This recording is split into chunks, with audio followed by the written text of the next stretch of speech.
All right. Scott Stefano first across the line tonight. Steve Broyles, what's up from Detroit? Bruno Capola, good to see you guys here. Derek Webster in the house. Jimmy Bradley from Milwaukee, Wisconsin. David Bird, Ken, Ohio with us. Jason Hallman from Lakeland, Florida. Scott Stefano, Jersey in the house. Don Gilmore, Chase Rider number 22 from Pittsburgh. Good to see all you guys. This is Chris with Cycle Source Magazine. I'm going to be your engineer tonight on the Motorcycle Cannonball Chronicles. Great to see you guys pulling in. The guys are getting ready to fire up a killer show for you. We're going live in just 3.5 minutes. That's enough time for you guys to help us get this program out further and further all the time. Go to the like and share button. Make sure you set your alerts so when we go live, you know. Stick around 3 minutes till we're live with the Motorcycle Cannonball Chronicles.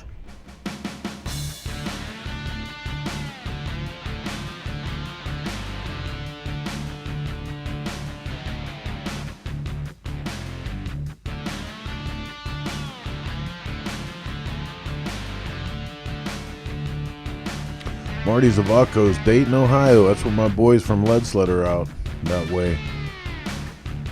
Mozi Jr., Winston-Salem. Mike Draco, Cincinnati representing. Brian Pelletieri, Swansea, Mass. Tim Burns, rider number 105, watching from Oregon. One man outside feeding the mosquitoes. Good to see you here, one man. Just 2.5 minutes. We're going live with a great show. Make sure you hit that like and share.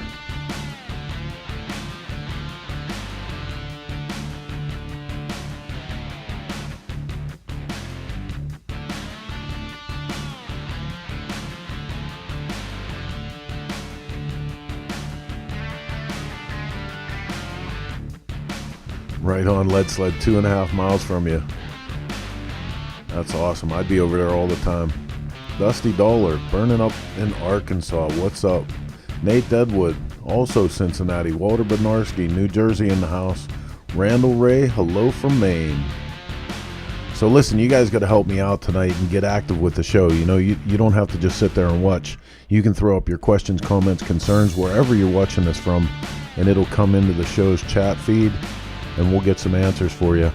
But what you can help me out with is Rob Nussbaum, co-host of this show, said that if we hit 100 comments in the first 10 minutes of the show, he's going to buy everybody a round of official New Jersey pork roll. Everyone's getting pork roll, egg, and cheese if we hit 100 comments in 10 minutes. And I ain't lying. 1 minute to go.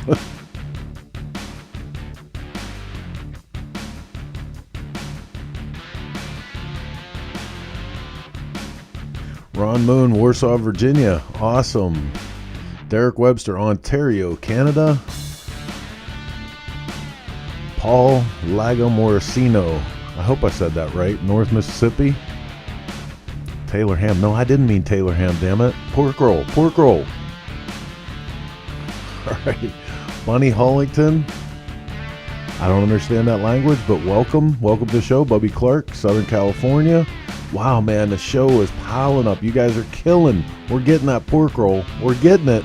Keith Cardell, rider number 99. Kerry Rogers, amen, brother. Can I get an amen? All right, 14 seconds left. That means it's time to get this one out of the shed and up on the road. Let's go live with tonight's installment of the Motorcycle Cannonball Chronicles. Here we go.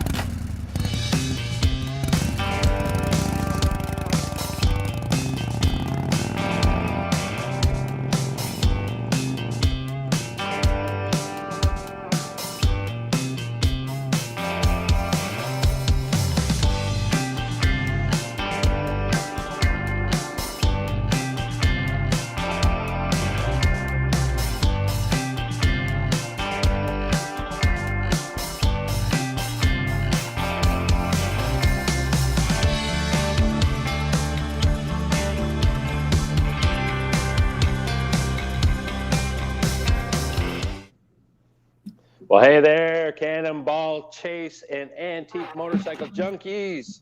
You know what day it is. It is Hump Day Wednesday. That's right. Another episode here, Cannonball Chronicles. We have just a killer show for you guys tonight. We have the three guys that got kind of one of the trip of a lifetime here on the Chase. It's going to be happening here in a few weeks in the Ozarks. So it'll be fun to sit down with these guys and see how excited they are and what kind of preparation they're doing and what they expect, I guess. So it's going to be a good one. It's definitely going to be a good one. So let's I got a few things I want to go over, but first let's bring in Mr. Rob Nussbaum and see what he's up to. Howdy. How's things going with the chasing Jason? Oh, dude, it is coming together. Awesome. Tell me about it. What do you got going? Hey, you know what? So we have a bunch of great new merchandise that came in this week. And just here in a few minutes, we'll go over that. There's a few shout outs that I want to give to some people. I want to show you some of these great products that rolled in the door yesterday and today that are going out to the people that ordered them over here the last few weeks. One of the biggest things that I've been doing is I have been printing some road maps for this year's Chase. I've actually got mine loaded here in my route box right here. This is where all the secrets are, baby. So anyway, I am leaving this Saturday. I am heading to Cape Girardeau, Missouri, and I will be doing the run right here before the run. Just checking everything out, making sure everything's good to go. All the roads are open, and everything that we have planned is good to go. So we are super excited that, we'll be doing that. So I'll shoot some updates while I'm on the road. Be watching our social media out there, and maybe you'll get some hints on where we may be. Sounds cool. Yeah, it'll be way cool. Good to be back on the road, right? So, yeah, for sure. So next week I'll be on the road. So when we do the show next week, I'll be from probably one of our secret locations. You going to give any hints as to where you'll be while you're there? Dude, I'm telling you, man, it's been so tough on me not to say anything to anybody. Leanne's got a gun on you, I think, right? Yeah. Well, it's going to be hard to stay off social media too and be like, oh, dude, check this place out. This place is fucking killer. Yeah. So it'll be tough, but maybe I'll throw you guys off a little bit too. Who knows? Well, that sounds interesting. It sure will be. So guess what? Next Tuesday, I will be back in Cape Girardeau the night before the next show, and I will be with the Great Race. So the Great Race is a lot like the Motorcycle Cannonball, just involves cars. So they'll be in Cape Girardeau next Tuesday. So if you're in that area, make sure you check it out. Come say hi if you see me there. Cool. We had some pretty neat stuff going on here this week. I finally got the front door installed for my shop, so people don't have to come through the garage anymore, which some of them like, actually. But finally, it only took 7.5 months, but hey, who's counting, right? Right. So you don't need no stinking front door. Yeah, right. And then the door is always open. The door is always open. So, and I noticed I've been tracking the response to the advertising on this show and on Shop Talk and the other source media programs, and the phones have been ringing as a result. So the sponsorship actually pays off to sponsor on this show. And I have actually a couple of our, regular watchers have been calling, and it's great, man. It's really great to see some positive response out of this stuff. I went back and tracked it a few months, and it's been really coming in. So I'd encourage anybody who has an interest in doing some kind of advertising to take a look at some of the information we have on hand for this show and the other shows. Heck yeah. So, hey, I want to, this show is going to probably go really long tonight because we have 3 wonderful guests. I want to just give a shout out to one of my favorite vendors right here, Oxford Pennant, out of Buffalo, New York. We've been working with this company for quite a long time. They make some of the most wonderful products for us. And we just got a huge shipment from them today. Some products here for, for the motorcycle Cannonball and the cross country chase. So I want to show you a few of them. I know a few of you guys out there have actually ordered some of this stuff over the last few weeks. It will all go out tomorrow. And I'm sure you guys will be excited to see what comes in mail. This stuff is super high quality. It is all made in America, made by Americans. Every single part of it, the material to the printing to the sewing, all done in Buffalo, New York. So that's why we kind of use companies like this. We're trying to throw everything back and keep it local and to support small businesses. So anyway, a few of these things that you see behind me here, some of the what we call a camp flag or banner, they turned out really, really cool. They look better in person than the proof said. So a lot of this stuff that we're showing you tonight is very, very limited quantities. We wanted to make everything kind of a little bit more collectible, so we're not printing thousands or even hundreds. It's small quantities on a lot of this stuff to keep it a little bit exclusive and a little bit more collectible. So if you see it on the website, don't wait. Jason. Get it up. Yeah, go ahead. RTW Doug, round the world buddy, Mr. Wathke. Yeah. Says pre-ride the route. How can you act surprised when you go down a dirt road if you pre-ride it? And I have a personal shout out tonight to Steve Broyle. Steve, how you doing, buddy? That's it. Heck yeah. So let me show you some of these products, and then we'll get back into our guests. Like I said, we have a good show for you guys tonight, and just want to show you a few of these things. Like you said, you can find them online, limited quantities, suck them up. Otherwise, you might miss out. So first thing, we got this killer motorcycle Cannonball pennant. I love this one. I love red. We got a blue one. This thing turned out pretty killer. I love that too. For all you guys that are black and white, I even included you in it. Now this thing is something cool. So I wanted to, everybody does these like plastic banners and, vinyl banners. I really wanted to start doing something different. Something that was a little more collectible, maybe something that they would do back in the day, because I don't really think they had PVC or vinyl back in the 20s and 30s. So just trying to stick to this kind of period correct stuff. I started doing these camp flags, which are pretty cool. Hang them up on your wall. We got a few different versions of these things. They turned out really, really cool. It's great quality stuff. I mean, when you work with small businesses, they get it done right for you. Hey, two more things. Support your small businesses. Absolutely. And buy an American made when you can. So here's another thing that came in tonight, which was super cool. We've been waiting on these things for like 6 months. They were supposed to be back here in January. Finally showed up on my door today. The ever anticipated cross country chase race jersey. These things turned out killer. I've been working on this design for almost over a year.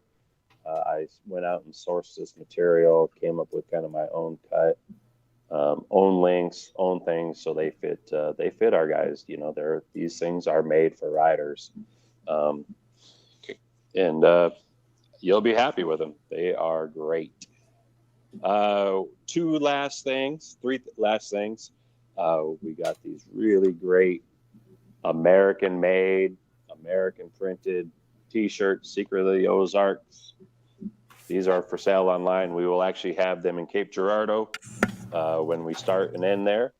And if you happen to see us on the road, we may have a few things for you too. We'll carry some of this stuff along with us. So short sleeves and long sleeves, they turned out great. This is one of my favorite ones. Like I said, I love red, so this thing turned out killer. So anyway, that's a plug for all the new stuff that we've gotten here recently. And like I said, a lot of the stuff's limited quantities. Get on both of our stores on both motorcyclecannonball.com or the motorcyclechase.com. And you can check out everything that's happening with the event and purchase some of this great merchandise. So with that, what's next? Well, let's take a break, support the sponsors, and then get into it with our guests. How's that sound?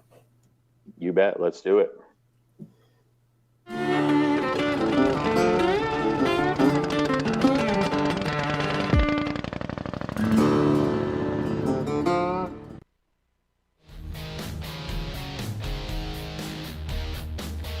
Hi, I'm Tom. I'm with Banks Brothers Motorcycles.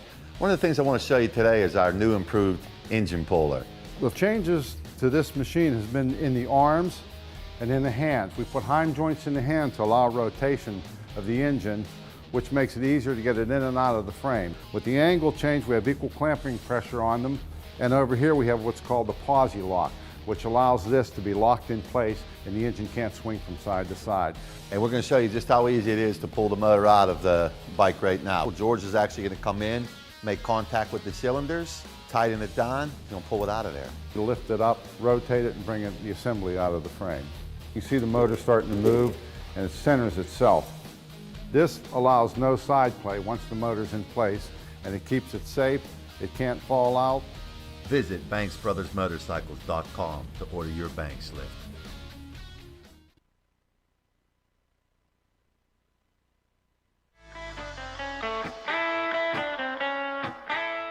My name is Ray Yanis. I'm from Ormond Beach, Florida. Got into motorcycling, at a very early age, like every young guy does with mini bikes, go-karts, that kind of stuff.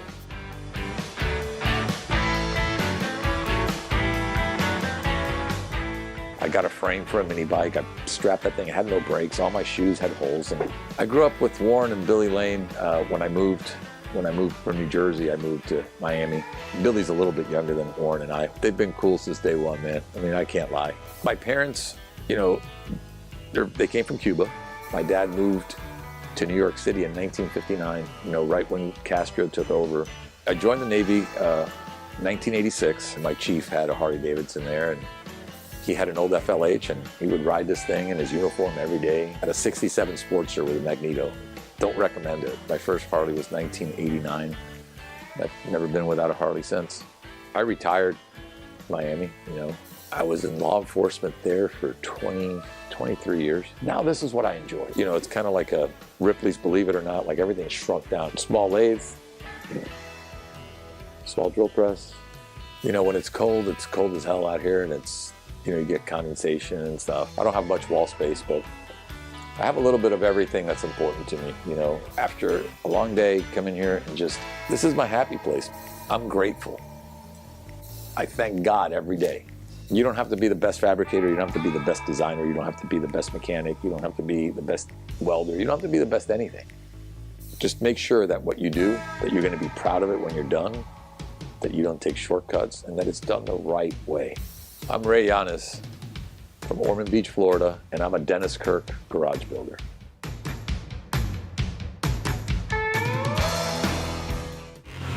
Everything we do at the track shapes what we build for the street and the dirt. You can see how bad these guys want it. A race to the line.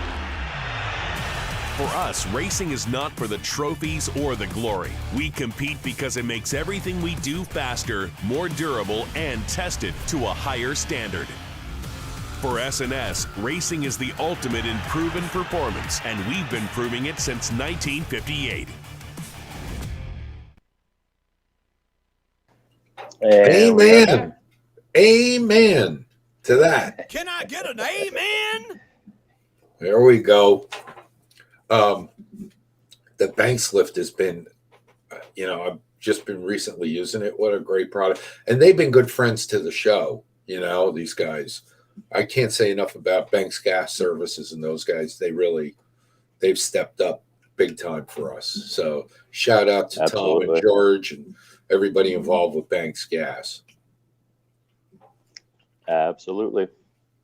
Hey, so let's get into this.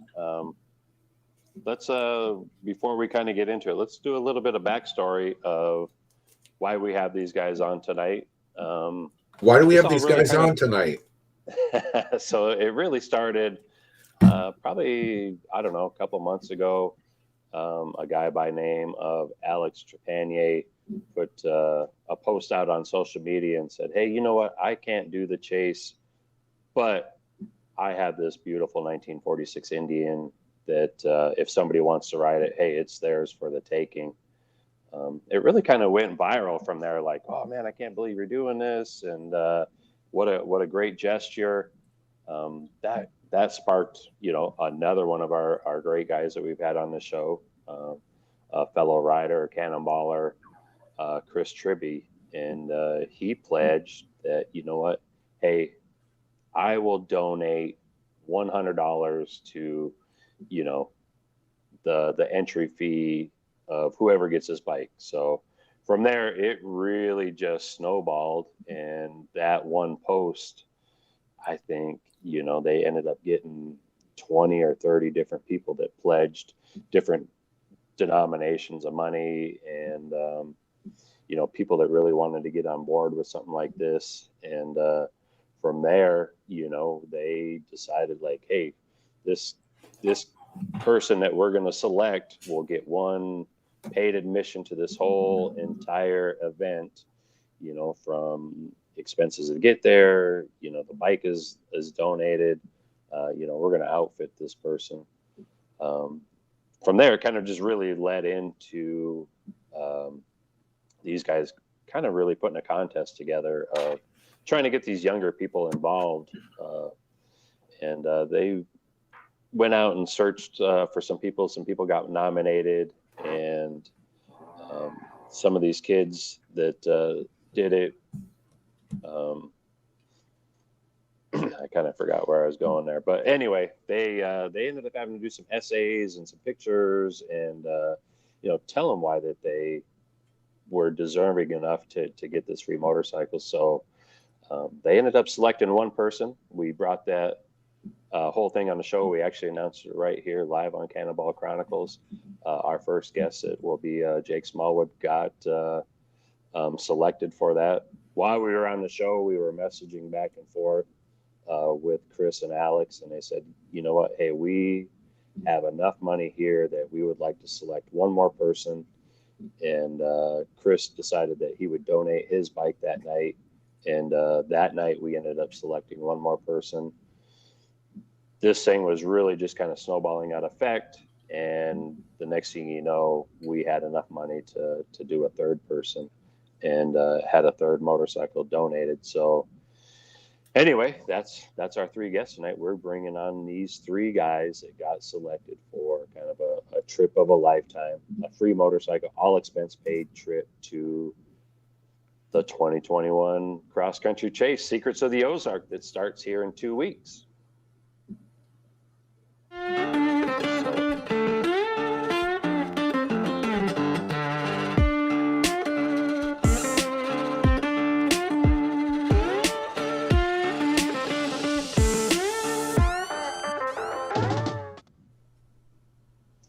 So we got our three guests here. We have Max, Connor, and Jake.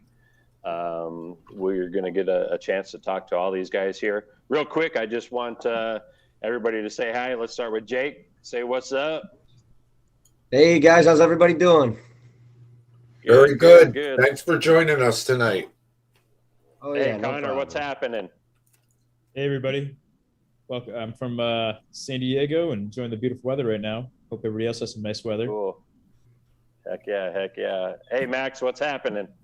How's it going? Joining you guys from Moto Guzzi's factory. Nice. Nice. Hey, we're excited to have all three of you guys on tonight. Let's start with Jake, since Jake was kind of the first guy that was selected for this trip of a lifetime. Really, let's just start out, Jake, of like, how did you actually hear about this contest and what got motivated to enter it? Yeah, so actually I was just kind of, I forget what I was doing. I might have actually been working on my bike, and I heard through a family friend that there was a post on Facebook, Alex's post, and they were just, they were messaging me. They're like, hey, they're blowing up my phone, messaging me, messaging my dad. Hey, there's this crazy thing going on, whatever. And meanwhile, my dad's like, hey, have you checked your phone? And I'm like, no, what's going on? And then, I started hearing about it, and it was just something kind of familiar, because my dad had actually been planning on doing it himself, but due to the money and stuff, wasn't working out. And me being a broke college kid, never thought about it. So once I heard that this was going on, of course, I was like, I got to jump in. There's no way I could miss out on it, Heck yeah. So you just mentioned a second ago that you were actually working on your bike. Sounds like you're no stranger to antique motorcycles the way it is. Sounds like you kind of grew up with it. Yeah. I mean, I got pretty lucky. My dad, he's a hoarder, you could say. It's hard to get rid of those old parts. You always use them for something down the line, right? So, yeah, Right. I mean, I got lucky with him being into them, and we built, the first bike I rode, flathead, and actually that broke down one day, and I rode his panhead home, and after I jumped on that panhead, I couldn't go down, I couldn't go back. So Right. we've just been kind of building bikes and going on rides. I've been in a sidecar my whole life, so yeah, there was really no escaping that. Right. Do you remember back in the day when you actually took your first motorcycle ride? Yeah, so the first time I rode really, on my own was I had actually gotten my permit, and that same day we left for South Dakota, and so either the end of that day or the next day I was riding through the Black Hills. I mean, that was my first experience on it was the 48 flathead, I believe. Oh, nice. So, how about being obviously you said your dad was a hoarder your whole life, so you probably had motorcycles.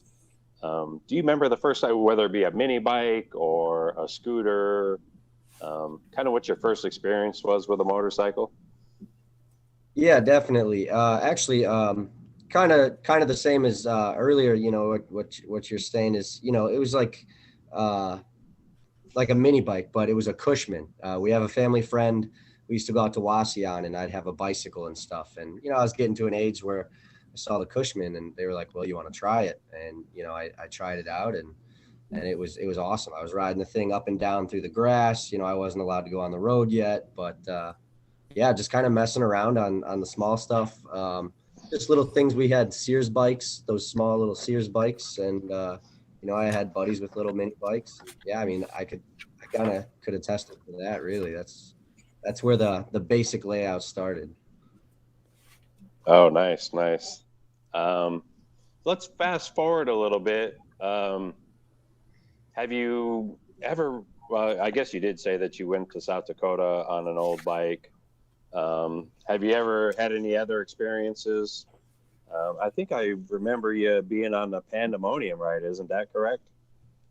Yeah, we were on that ride, and that was 2018, I believe. Mm-hmm. Yeah, you're just you're a young guy now, but back then, 18. What were you? Yeah, you were even younger. Yeah, actually, it was kind of like a present. That was my graduation. I had just graduated high school, a month or two before that, in that May. And yeah, that was really the first ride of, I guess, my young adult life, you could say. And what a ride to kick it off. That really put, that really birthed the seed It was amazing. Since then it's kind of like every summer I'm trying to do something. Right. Yeah, it's cool. That was actually a really good event.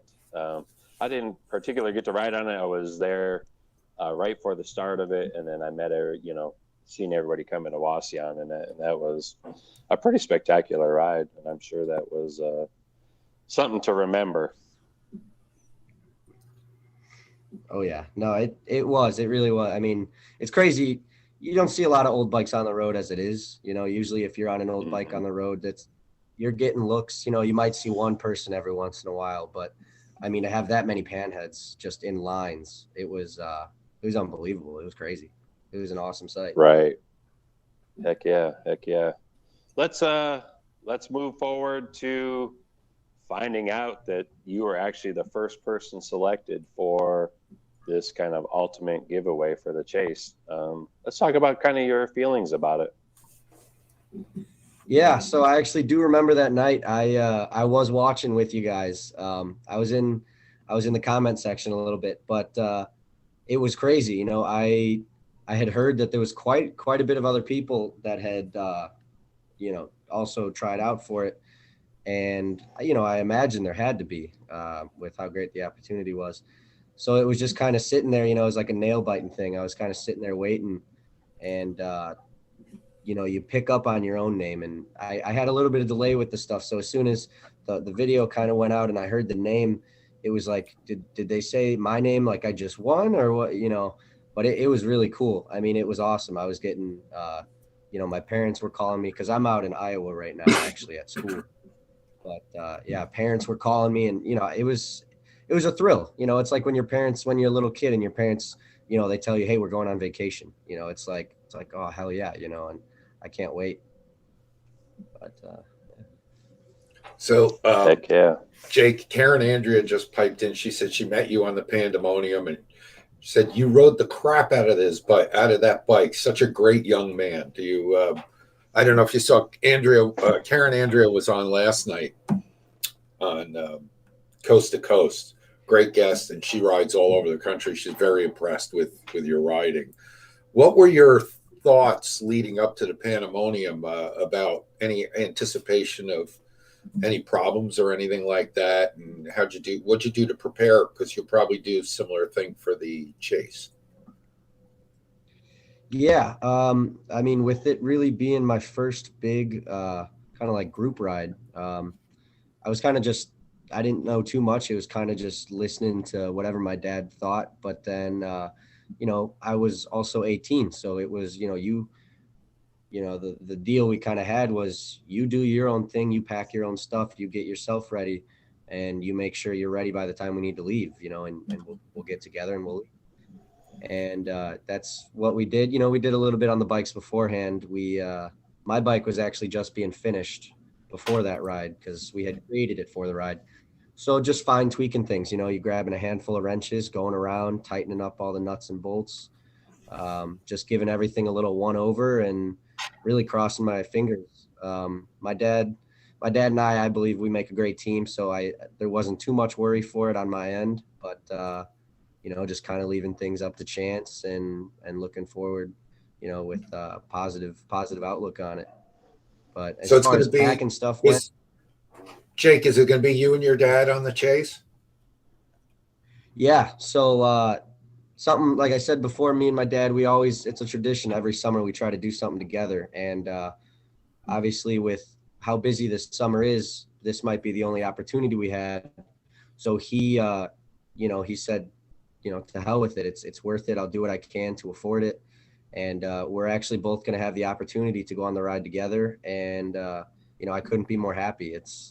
It would have been cool. I was talking about it, this would be my first ride alone kind of thing. But, like I said, I'm really glad that we can continue that tradition of, a father-son thing. And, he's my buddy. We ride next to each other. That's our thing. We ride like 2 feet apart and, wheel to wheel. So cool. I'm excited to see how it goes. Yeah, that's great. So tell us about this 45 that you're going to ride that Chris Tribbey has graciously donated to the effort.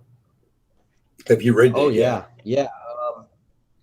Yeah. So actually, with that bike, it's his beautiful flathead. He's really, really fine-tuned that thing. And obviously, if you know Chris, he's a great mechanic. He really maintains his stuff. I got no worries about that bike. If he says it's good, I believe it's good. I'm pretty familiar with the flathead, so I'd be all right anyway. I'm sure I won't even have to touch the thing, but I'm actually going out there, me and my father, for Father's Day weekend. We're going to take a ride out by Chris just to, really just to meet the bike again and kind of ride it around and, just get familiar with it, get on it, get the weight right, get the, just get the feel for it, kind of become one with it before this ride gets going. And you're good with yeah. the tank shifting and the foot clutch and all that stuff? You're used to that? Yeah, I mean, really, that's all I know. That's what I learned on. I actually had more trouble with a hand clutch. And my notes here say that you guys are very opposed to paying anybody to do any work on your stuff. Can you tell me about that? Yeah, I mean, partially that's just because, my dad's really one of those, he's one of those old time bikers, and the other part of it is we're a working class family. We don't have money to just be throwing it around.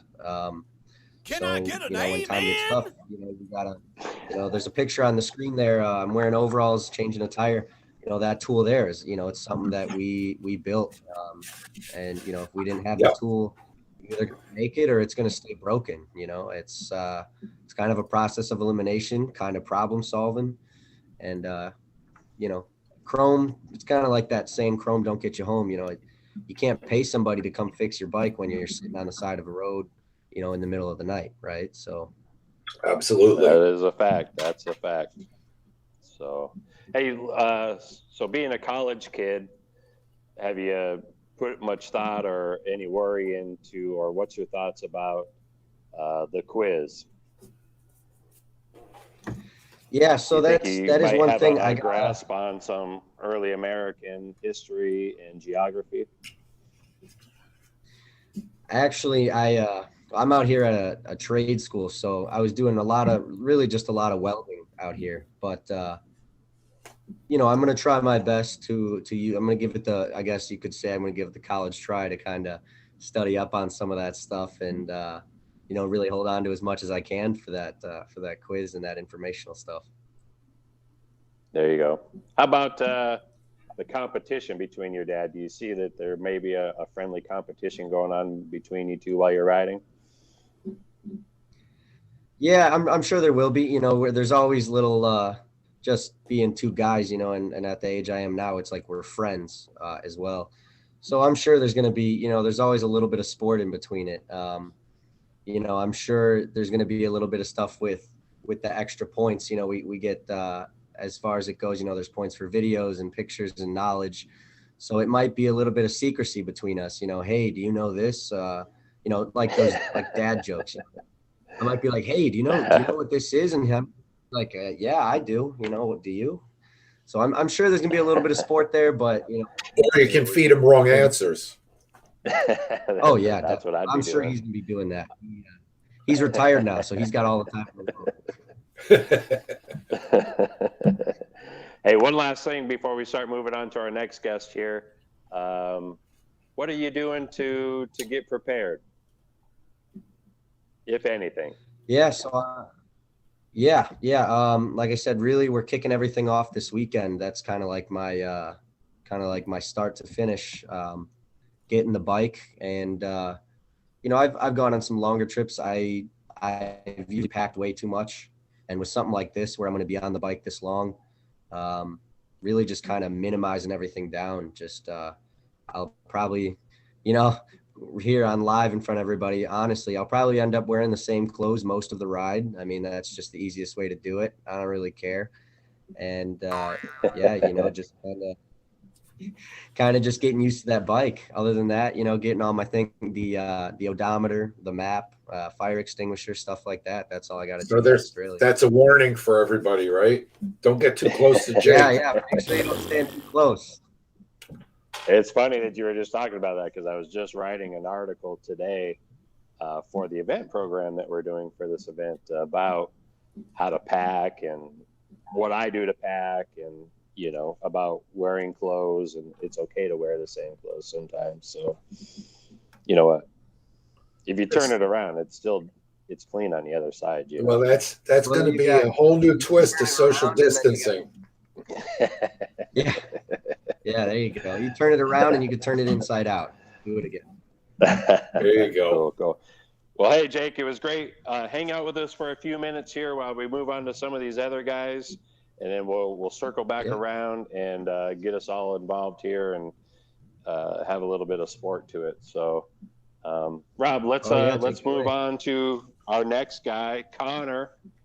I got the privilege of meeting Connor for the first time. We've been social media friends for a little bit, but I actually got to meet him here in person about 2 weeks ago in Kanab, Utah, at a great road run that the Phoenix chapter AMCA put on, and got to see him and his new bike. We actually had him on somewhat on the show here last week or the week before.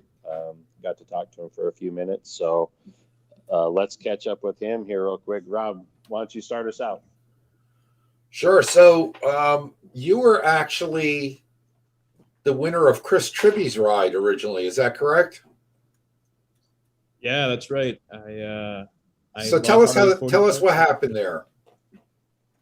So it kind of worked out really well that I am very close geographically to Alex Trepanier, who had the 1945 Chief that I'll be riding. And Jake was actually closer to Chris Tribbey, so it kind of worked out rather than having to put some money towards shipping from the fund that could go towards us and future riders. They were able to swap it too, and I wound up with an Indian, which I love Indians, and Jake wound up with a Harley, and he loves Harleys, so it's perfect. It's kind of weird how it worked out that way. Hey, I just also want to mention to the people, so were you guys watching the night that it was announced and that you guys were winners? And then they started talking about donations. Were you guys watching that night? I was actually in my garage working on bikes, and I got my phone kept getting blown up saying, "Hey, go listen." And I tuned in and I backed it up a little bit, listened to all the good stuff. So, yeah, we've been giving a big shout out to the guys, and rightfully so, who donated the bikes. But I also want to give a shout out to our viewers who participated in contributing that night. It was like a telethon that we never even promoted. And I think the donations blew up pretty good that night. So I just personally want to give a little shout out to all of you folks who are watching tonight who may have donated. I want to thank you all for doing that. That was great. Yeah, and, absolutely. How's the experience now that you've had a chance to ride this bike a little bit? Tell us a little bit about your thoughts on the bike and possibly things that now need to be done now that you've ridden it a little bit. So I'm used to riding a little Scout 741. That's my personal first antique, and riding this bike, it's a lot bigger. It's almost 3 times the displacement. So the 1945 Chief is just a ton of fun. Lots of power, it'll hit highway speeds, no problem. So I've been riding it as much as I can. Alex and I were lucky enough that one of somebody that decided to sponsor us, Kiwi Mike, Kiwi Indian.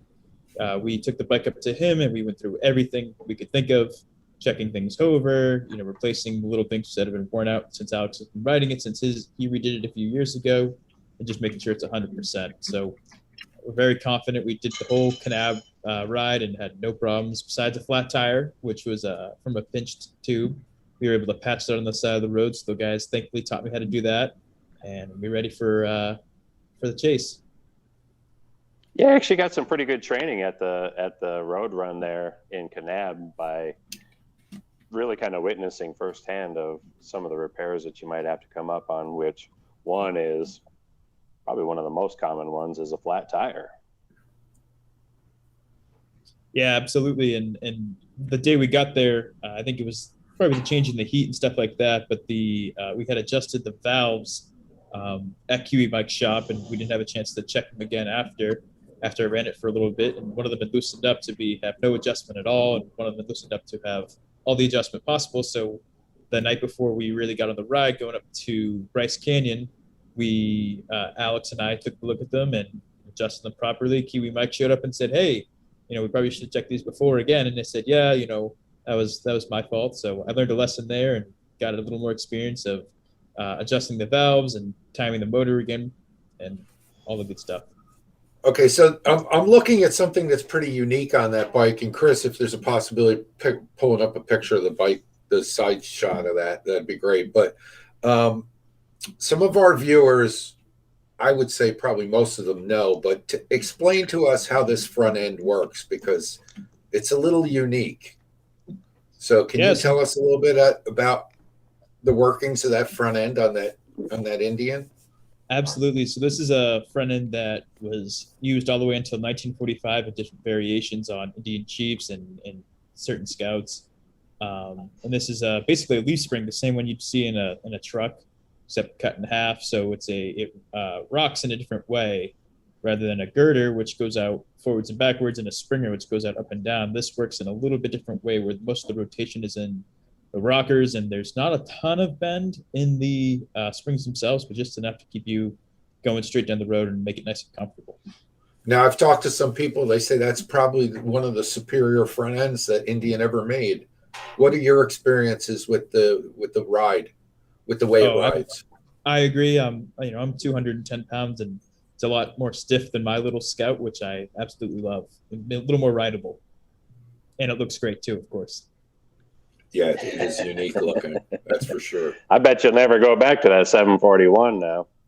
Oh, I rode it a couple times, and I said I thought there was something wrong. It was so slow. Right.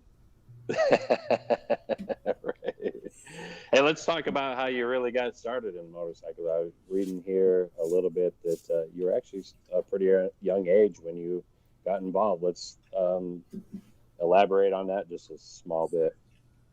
Yeah, I really, really got deep into motorcycles when I was 18, 19. My friend gave me a ride on his old Kawasaki Vulcan, gave me a ride on the back, and I had so much fun that I had to buy the bike from him. I said he wanted to move up to a touring Harley, so I ended up buying his bike. When I moved out to California in 2017, I decided I want to get my first antique, so I found a Scout after looking at Harley 45s for a long time. Being from Massachusetts, I loved Indians, and I still do, as you can see by the jersey from one of my sponsors. That's great. I love Scouts, and Scout is what I could afford. I can only really afford things that had an issue and I could fix. So I found this little Scout. It turns out it only needed a flip bowl and some adjustments on the carburetor. It had the original Lincoln on there. It was a total bobber chopper, and I was lucky enough smart enough, we'll say, more like lucky enough, that I said, "Hey, do you have any extra pieces for this, Indian chopper?" And he said, "Oh yeah, I have all the extra pieces in the back there. You're welcome to take them." So we had all the original fenders and chain guard and everything for it. So I really lucked out on that one. I was able to restore it back to a civilianized version of 741. And since then, I've been kind of gone off the deep end. I'm at Long Beach Swap Meet every month and just trying to piece together as many bikes as I can. So my friends and my family always laugh, say I have more bikes that don't run than that do run. So, well, listen, I want to be the one that says that was smart. Okay, that was very humble of you, but it was also humble of you to say that you didn't want to be the one to say it. So I'll say it. That was very smart. Yeah, never heard. So have you kind of turned this into a full-time job now? I mean, doing the swap meets and putting the bikes together and.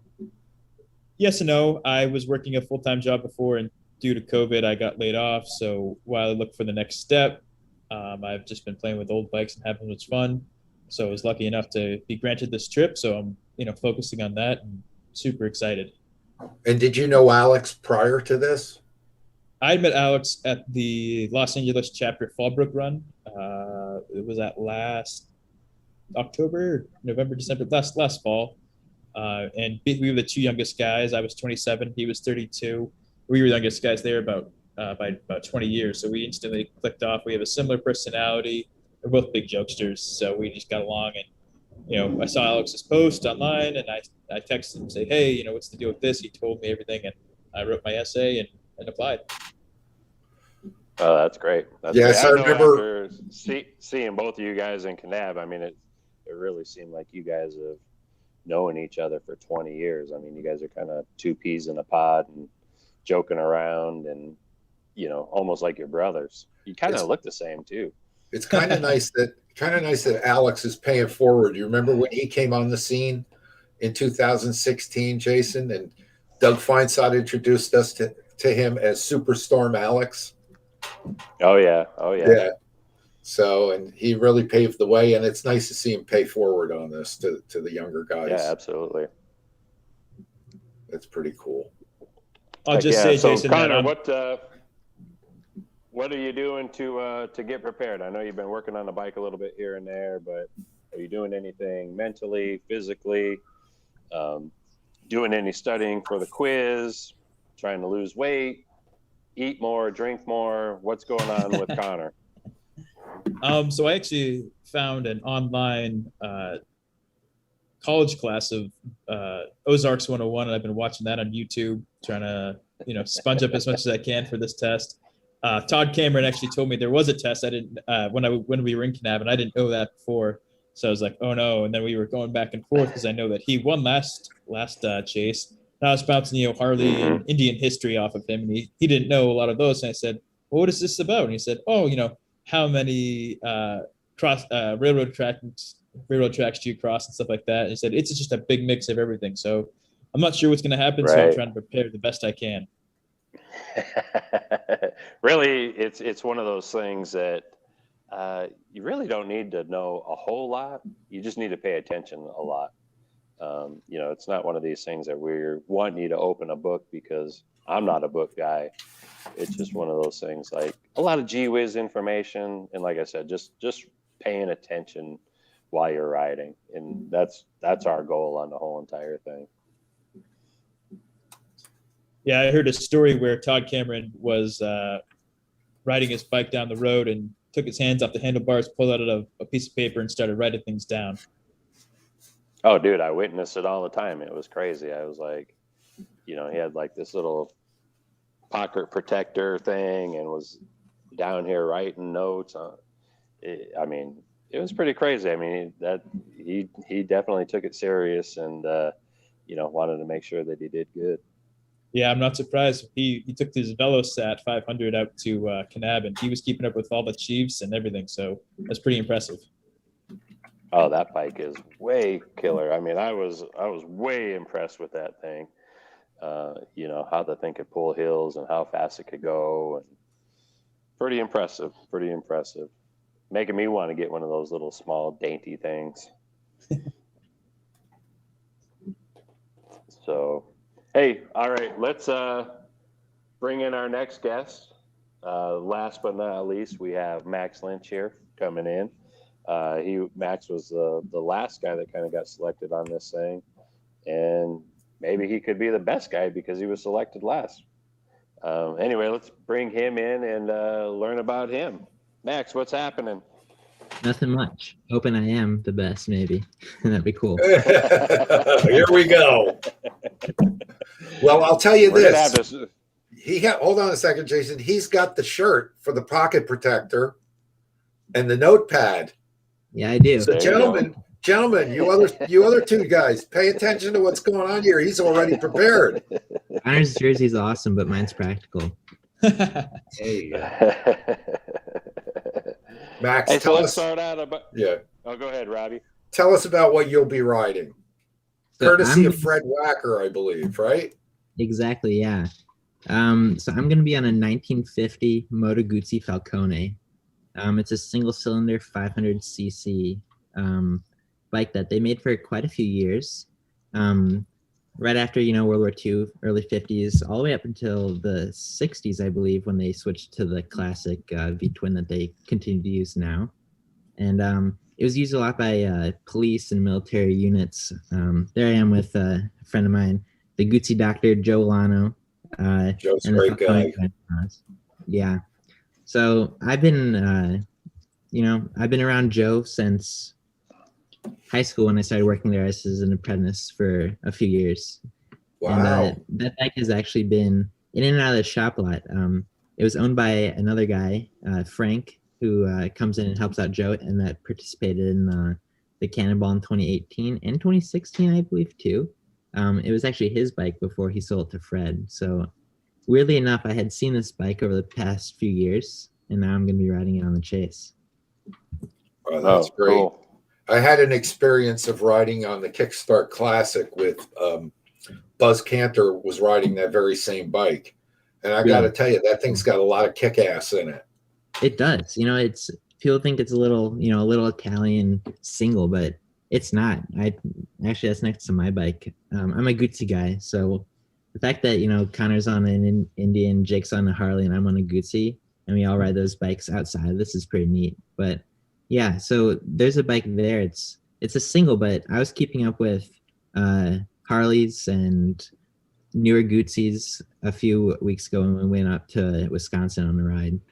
I'm pretty impressed with that motorcycle, though. It just hums down the road. You'll do like 45, 50 all day long. Super smooth, right? Yeah, absolutely. And it starts like a charm. Tell us about that big thing on the side of the bike. Yeah, so I think I sent in a picture. Should be there somewhere, but it's a flywheel. It's exposed on the side, whereas on a lot of other bikes, it's internal. The flywheel just sits on the outside and just kind of spins around the whole time that the bike is running. And it just looks pretty cool. People call it like a bacon slicer, bologna slicer, just because it looks like something you'd see in a deli to slice meat.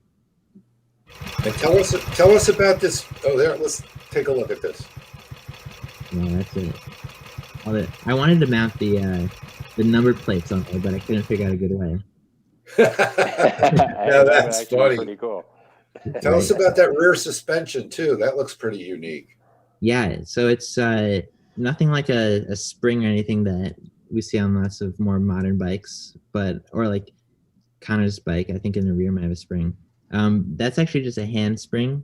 You hand tighten it for looser or tighter suspension. I haven't had a fool with it. It's pretty dialed in, but it's pretty primitive and basic. Nothing much to it, which is great. Nothing to go wrong.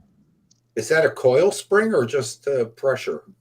I think is there a coil spring inside there? I don't believe so. I think it's actually just pressure. It's just kind of plates inside. Right. Almost looks like a friction disc. Yeah, I'm just trying to figure out how it springs back. I don't know. It looks pretty janky. Maybe you can give us an update on that at some point. I will. Yeah, I'll do some research, some testing on the road. And then it's a telescopic fork, right? Right up front, that's telescopic. And how are the brakes? Brakes are there to help slow you down. They're a suggestion for stopping. Yeah, like any good drum brake, right? Yeah, exactly. It's the downshifting is kind of how you slow down. Brakes just help you out. But I've had a few experiences locking up disc brakes on old bikes, which isn't great. But I was telling somebody yesterday that it's impossible to lock up these brakes. They don't lock up. So I'm not going to have any issues along those lines. Okay. Distance will be your friend then. Yeah, exactly. Start sitting down. So Max, when did you first get into riding? I've kind of always been around motorcycles. My dad's a Harley guy, and he's had Harleys since before I was born and much earlier than that even. So I had always, I've ridden on the back of his since I was pretty young. But like I said earlier, I started working at Joe Walano's shop in high school, I believe, right after I got my driver's license, actually, like 16 or 17. And from there, I kind of got involved in the world of more vintage and antique European bikes, which was pretty neat. I had not, I was a car guy before that. I enjoyed cars and racing and stuff along those lines, but got my feet wet working at the shop after, in the evenings after high school. And then when Fred decided to do the Cannonball in 2016, I was already working at Joe's shop. So I was kind of in that cool atmosphere when all that was going down with his 13 Indian, which is pretty neat. And then when I graduated high school, I bought my first bike. That's actually, a post I made on my social media. Actually, no, it isn't. It's similar though. Very similar picture. So what was your first bike? It was an 850T Moto Guzzi from 1975. There's actually a picture of it with the Falcone. And I got it from a buddy of mine, Tate Wacker, actually, Fred's son. He was going off and he wanted to sell a bike, and I got a great deal on it, and I've had it since. Actually, I had it before I had my motorcycle endorsement, and I dropped it in the DMV. I dropped it in my backyard, and it's just been a great bike to learn on, and I dropped it this weekend. So kind of smiling. But it's not too bad. It's been a great platform to really learn on, and kind of I was able to customize it myself. It's kind of been more of like a cafe style now. And I've learned a lot about motors and motorcycling because of that motorcycle, and it's really provided me a lot of cool opportunities within the specific Moto Guzzi world and antique or vintage motorcycle community too. So if it wasn't that bike and you could choose any other bike, what's the next on your bucket list? I mean, what's the ultimate bike for Max? Maybe down the road I hit the jackpot and I get really lucky. Probably an MV Agusta 750S. Of course. Far down the road. I knew that was coming without him even getting started. Yeah, of course. Red, white, and blue one. Sweet. Yeah. Yeah. Of course. Yeah. I've got it saved on my phone. It's funny, you ask a Moto Guzzi guy and what's his dream bike, he's always going to tell you it's an MV Agusta. Not always, but for me. Heck yeah. Oh, you can't see it. You gonna try and show us the picture? Yeah, I don't think it's gonna work, but it's beautiful. Now, is that the 4-cylinder? I think that one is, yeah. Or no, a 3-cylinder. 6-cylinder, right? No, not 6. 4. I believe it is, yeah. 3 or 4. I had a friend who had one of those. Yeah. They're really special looking and riding. Cool. So I want to ask the three of them something. You guys may have told us your ages, but let's start with Jake. Jake, you're how old? 21. 22 in December this year. Connor? 28. And Max? I turned 22 in April. All right. Excellent. I'm the old man with the beard. Yeah, exactly. Yeah, what are you doing in this crowd? You're too old. What do you guys see from your social network? And I don't mean social media, but your social network, people you know. Do you have friends who are interested? Because your generation doesn't seem to be embracing the motorcycling world as much. We kind of know how you guys got interested in it, but what do you tell do you have friends who ask you, why do you ride motorcycles? And basically, I'm going to leave it at that. Just maybe give us a little bit. Jake, let's start with you. That's a great question. Yeah. So actually, it's kind of funny. A couple of my friends just joking around, but just that it is kind of rare. I've been called the crazy motorcycle man of like my close friends and stuff sometimes, I feel like mainly people my generation, my age are mainly into, sport bikes. A lot of the, going real fast and stuff. But I've actually, unbeknown, there was a lot of my friends have actually been watching some of these live, broadcasts and stuff. And so there's definitely an interest there. I just don't know, it's gotta be a strange thing for people to get into. Do you have a group of guys that you ride with, like the sport bike guys? Do you still ride with those guys, or? Yeah, I've got a couple of buddies here at school. We're just a really, we're a island of misfits kind of group. We got a couple guys who ride like the KTMs. A couple guys that ride the on-street off-road dirt bikes. A couple Sportsters. So really just what it is young kids, whatever they can afford. Whatever. So the interest you're seeing, there is interest in your generation. Oh yeah, there's definitely still that love for just getting out there and on two wheels. But and let me ask Max, because you guys are about the same age. Let me ask Max the same question. What's your response to that? It's tricky. I'm gonna echo Jake and say that a lot of people are into the the crotch rockets, like they call them. I find myself drifting down there every now and then, but I have to stop myself because I'll probably kill myself. I don't want to do that.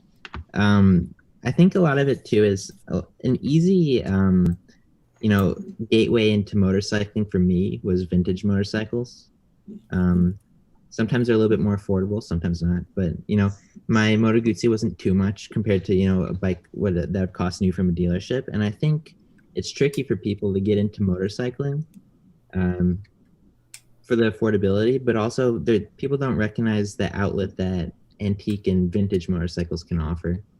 I think that's probably it. You see a lot of modern motorcycles on the road. You don't see as many older motorcycles. And I think if people were aware of the opportunities that older motorcycles could offer, there'd be a lot more people interested in it. When people see my bike, like, wow, what is that? And it's a 75 Moto Guzzi. Like, wow, that's cool. How'd you find that? It's tricky for people to get into older motorcycling, but I think if they were able to, there'd be more interest in it in the younger generation. Well, it always has been. I'll touch on that later. Connor, you're a little bit older. You probably have a more established group of people you ride with, but maybe you could answer the same question as to what do you think either the apprehension is or the impression that people have about it in your generation?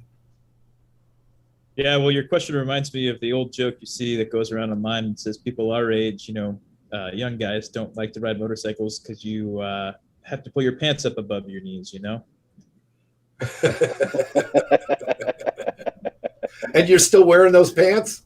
Yeah. I had to throw it right back at you. Oh, boom.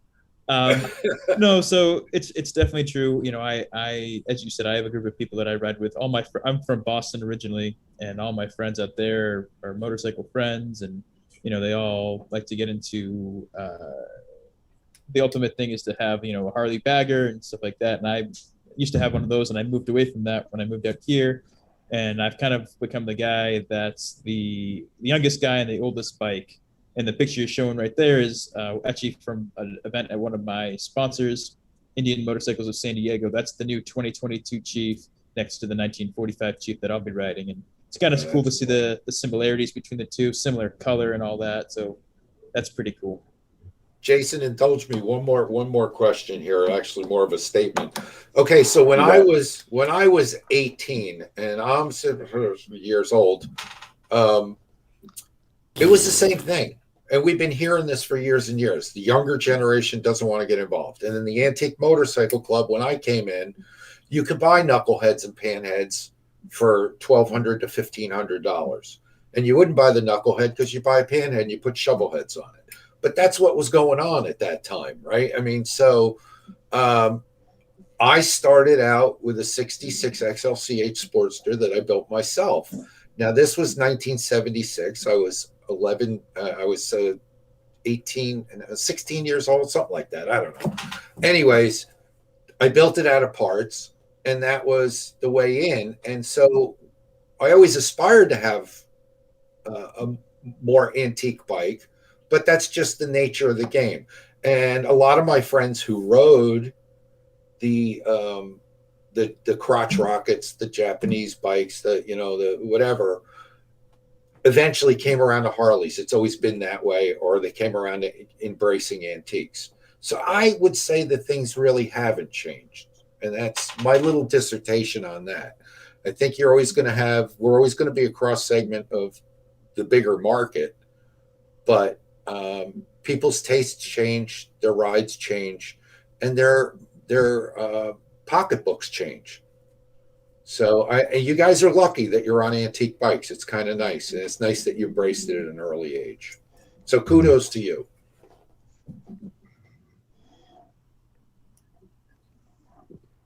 Heck yeah. Hey, how about since all this has gone down, have any three guys actually connected with each other? Has there been any conversation in between the three of you? Connor and I text pretty frequently, back and forth about unrelated motorcycle stuff and motorcycle and chase related things, which has been pretty great.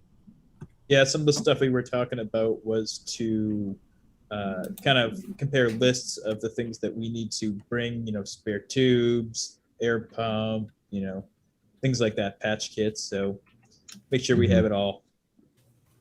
Yeah, I've kind of just been, I've been pretty busy out here just trying to get up all the money and stuff for it. But no, I definitely plan on joining these guys and start talking with these guys more.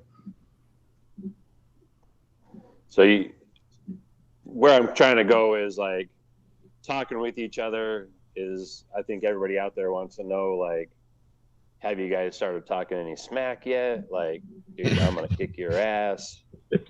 I'm going to do better than you. Well, there's no real reason to, because we all know that Indians are better than everything else. So, so that's where I wanted to go. Like Harley versus Indian versus Falcone. I'm like a one-man team in this chase, just being the only Moto Guzzi. Connor's got a lot of support behind him, so if he breaks down, somebody else can fix it. I got to do it all myself. I'm like Guzzi. It's okay. I'll fix your bike for you. Thank you. I appreciate it. I think it'll be like a weird remix of that show, the Harley and the Davidsons that they had going on there. Yeah. The Harley, Davidson, and Falcones and the Indians. Yep. The great match. We should put money on it. Hey, I know. I'm super excited to see how it goes down. Oh yeah. You know, it's great just to get, some younger blood in this game and really kind of embrace some of this stuff and get to see it on the rides. And, hopefully you guys will bring, your kind of sense of, I don't even know what word I'm trying to find. Just kind of like this younger, fresher thing to some of these older guys. I hope you actually talk smack to some of these older guys and, just say, hey, you know what, better watch out. I'm coming after you. Just get some of these guys. It's some of this revolution that I've been seeing lately, which has been fun to see is, we seen it here at the last road run was getting some of these younger chopper dudes involved and hanging out with some of these younger guys. And, these guys are out in the parking lot partying like they used to when they were, at that age. And I think it's kind of refreshing for all of us to be able to hang out with people of different ages and really kind of experience what everybody does, Absolutely. I really enjoyed having all the older people there with more experience, and we could all work together to fix a couple of bikes. There was a VL there that needed a little bit of work, and between a bunch of us, we were able to get it running again. And turns out it had transmission issues, so we couldn't fix that. And some of the older Harley guys joked that, "Oh, what are those Indian guys good for? They couldn't even fix your transmission."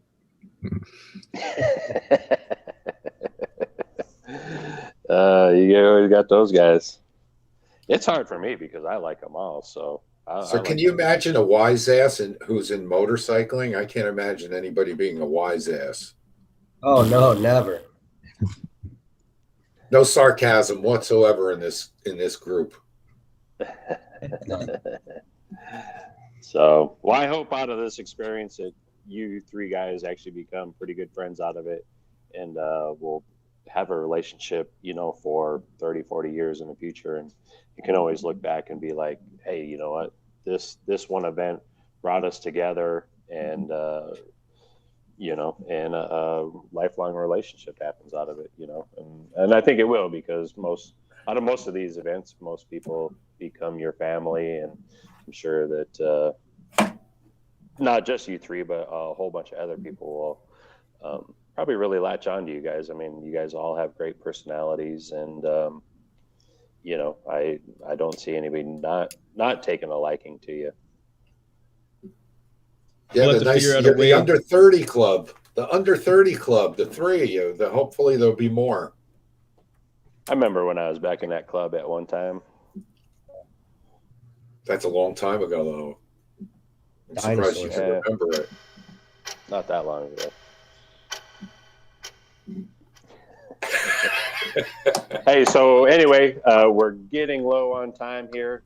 Before we go, let's talk about where people can find you, where they can follow you. I'm sure you guys being young will post a bunch of stuff out on the social media. Let's talk about where we can find you guys at. Yeah, because you're at the top. All right.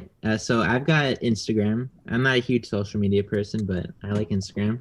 And you can find me on Instagram. Max_Lynch. That's me right there. Me and my girlfriend Morgan. We make up a lot of that the feed on there. But you can see there's a highlight section in the red that says the chase. And everything I post on there, I throw it under that folder. So you can kind of keep up with me and see all the things I'm doing. That was earlier, and yeah, it's pretty neat. Oh, very cool. Very organized. Nice. I learned something new today. You could actually do something like that. You can. I like it. That's a nice setup you got there, Max. Very good. Appreciate it. All right, Thank Connor, you. what's happening with you? So I'm Wigwam_motors on Instagram. That's the best way to reach me. I'm easy to reach, and I'm always on there. You can see the jersey I'm wearing. That's right there. Everything is on there. Give me a follow. Hey, you actually got a chance to win a bike on your page right now, too. Yeah, I have this 1950 Panhead that I went through completely, and we brought it down to the El Diablo run a few months ago, and I won the kickstart race on it. So I'm selling it to fix my truck that got destroyed a month ago, and also to fund my other projects. There you go. All right, Jake. Yeah, so I, actually in the past year, I've kind of haven't really been using much of the social media. I've been really busy just on traveling and building crap, but I will be on Facebook. Jake Smallwood, just spell out of my name is where I'll start up posting everything really this weekend when we go and get that bike. That's going to be kind of the beginning of where I start throwing everything on there. And, actually now after seeing how, we did the Instagram thing with Max, I'll throw it on Facebook so everybody can follow along and stuff, but I might do that. I might do the highlights on Instagram. I think that's a very nice organized way to do it. But other than that, yeah, you can just keep an eye out for that Facebook. I'll be throwing some stuff on there. I got a quick question for Jake. I saw a picture of your mom on there. You want to give a shout out? Yeah. I'm sure, I'm be surprised if she wasn't watching, but Gina Woods, actually with Open Road Radio, that's my mom. So if you're watching, hey mom, how's it going? And I'm sure you'll see her on my page too. She'll probably be posting more stuff than all three of us combined. So there was a rumor that she might be tagging along. Can you confirm or deny that rumor? That's all it is to me. I've actually you know more than I do, but well, I know she's good with surprises and pulling strings, so I wouldn't be surprised. All right. Well, I'm sure Jason has that information, but he may not be at liberty to share it. I'm all about secrets. It's of the Ozark. That could be one of the secrets of the Ozark. There you go, Gina Woods, secret number, however. All right. One last comment from each of you, and then we got to get out of here. Let's parting shot from Jake. What do you got to say to get out of here? Well, again, I really appreciate the opportunity here. I'm pretty excited for it. I'm kind of, I'm not hoping anything bad happens, but I hope it doesn't all go as planned, as bad as that could be to say, because that's when the coolest stuff happens. That's when you really make friends. That's when you figure shit out. So, I'm looking forward to it. I'm looking forward to all of it. Nice. That's what memories are made of. Very good. All right, Max, you're on the spot. I'm going to echo Jake and just thank everybody that provided me the opportunity to do this. I can't thank them enough. And also, it's Moto Guzzi's 100th anniversary. Being a Moto Guzzi fan, owner, and the only Moto Guzzi rider in the chase, I'm feeling pretty lucky. Oh. Ooh. All right, Connor. I want to say thank you to everybody that donated, and thank you to my sponsors, Indian Motorcycle of San Diego and Kiwi Mike over there. Thank you for everything you guys have done for me, and it must be easy to do because we all know Indians are better than Harleys. Well, listen. Cool. All right. You're all fine young men, and it's an honor for me to get the opportunity to talk to all three of you and keep the faith and keep the sport alive. and I'm glad you guys are on board. Heck Excited yeah, to be here. heck yeah.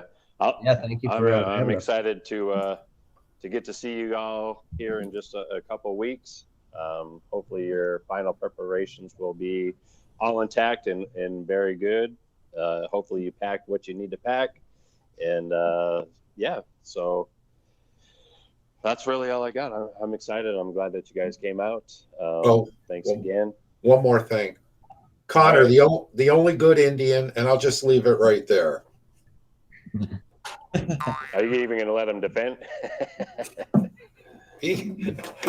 Whatever.